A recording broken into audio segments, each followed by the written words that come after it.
গোটা জিরে দিয়ে দিলাম, তেলের ভেতরে দিয়ে দিলাম আদা রসুন বাটা, হাত দিয়ে ভালোভাবে মেখে নেব। নিয়ে তার ভেতরে হলুদ, লবণ আর একটু সর্ষের তেল দিয়ে এটাকে ম্যাগি এবার এর ভেতরে ঢেলে দেবো। এই যে ঢেলে দিলাম,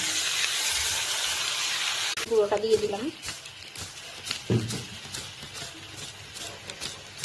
জিরের গুঁড়ো দেওয়া হয়ে গেল। এবার এর ভেতরে একটু লঙ্কার গুঁড়ো দিয়ে দিলাম। ব্যাস, এবার ভালো করে মিক্স করতে থাকবো।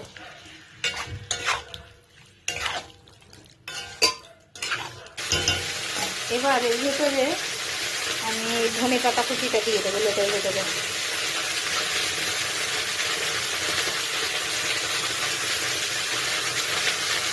এবার ধনে পাতা কুচি দেওয়া হয়ে গেলে এবার একটু এটা মিক্স করে নেব।